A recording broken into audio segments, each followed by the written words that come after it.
ശ്രീനാരായണ പരമഗുരവേ നമഃ. ഓം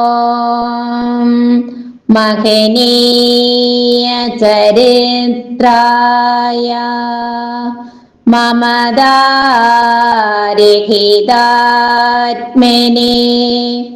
നാരായണ യതീന്ദ്രായ തസ്മൈ ശ്രീ ഗുരവേ നമഃ. ഓം ദേവിനൈവ മദഭേദ നിർഗമാൻ ദുർഗമാൻ ജിഗമിഷാമ്യഹം പദ ത്വാം പരാംഗതി ഭുവൈമി കാതരാ ശാരദേ ശ്രുതി വിശാരദാർച്ചിതേ.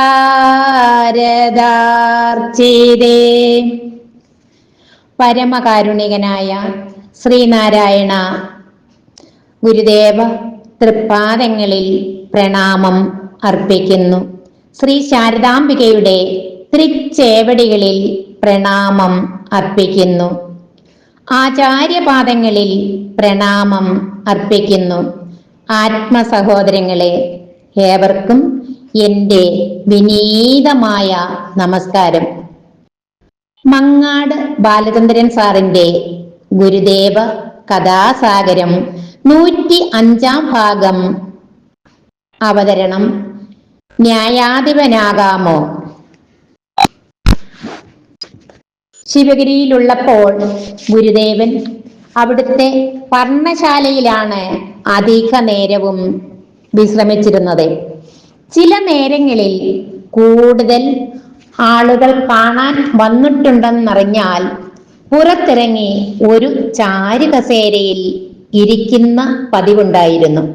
അങ്ങനെ ഇരിക്കുമ്പോഴാണ് തിരുവനന്തപുരത്ത് നിന്നും കെ ശങ്കരൻ എന്നൊരു യുവാവ് ശിവഗിരിയിൽ ഗുരുദർശനത്തിനായി എത്തിയത്. മുൻപ് വിദ്യാർത്ഥിയായിരിക്കുമ്പോൾ ശിവഗിരിയിലെത്തി ഗുരുദേവനെ ശങ്കരൻ ദർശിക്കാറുണ്ടായിരുന്നു. അപ്പോഴൊക്കെ ശങ്കരന് ആ തൃക്കൈകളിൽ നിന്നും മുന്തിരിങ്ങ, കൽക്കണ്ടം, പഴം എന്നിവയൊക്കെ കിട്ടുമായിരുന്നു. ഇത്തവണത്തേക്ക് വക്കീൽ പരീക്ഷ പാസ്സായി കഴിഞ്ഞ ശേഷമുള്ള ശങ്കരന്റെ ശിവഗിരി യാത്രയായിരുന്നു. തൃപ്പാദങ്ങളിൽ നമസ്കരിച്ച ശേഷം സുസ്മേരവദനായി നിന്ന ശങ്കരനോട് മന്ദസ്മിതത്തോടെ ഗുരുദേവൻ ചോദിച്ചു, വിശേഷം വല്ലതുമുണ്ടോ? ശങ്കരൻ, ഉണ്ട് സ്വാമി, ഞാൻ BL പരീക്ഷ പാസ്സായി. ഇനി സന്നദ്ധെടുക്കണം.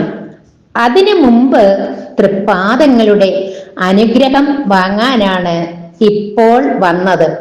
ഗുരുദേവൻ, കൊള്ളാം, അനുഗ്രഹമുണ്ടല്ലോ. സന്നദ്ധെടുത്ത് നല്ല വക്കീലാവണം. ശങ്കരൻ, ആവാം.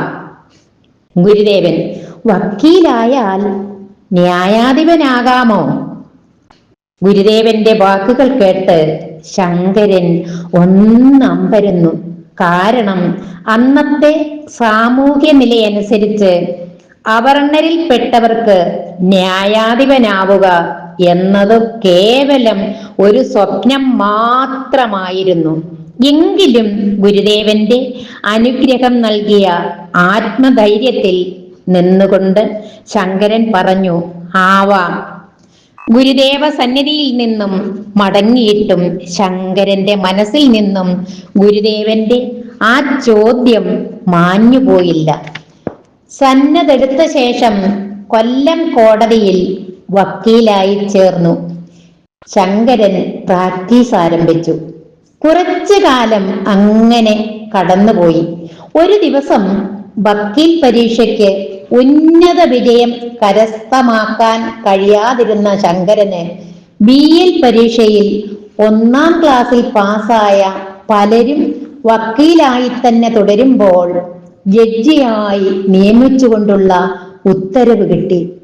ഗുരുദേവന്റെ ആ സങ്കല്പം യാഥാർത്ഥ്യമായപ്പോൾ വക്കീലന്മാർക്കിടയിൽ അതൊരു അത്ഭുതമായ വാർത്തയായി തീർന്നു.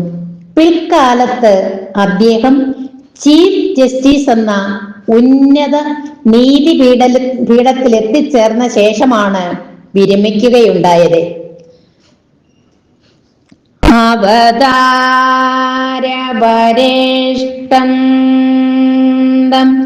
സർവാനുഗ്രഹദായിനം നാരായണ ഗുരും വന്ദേ സർവമംഗളസിദ്ധയേ.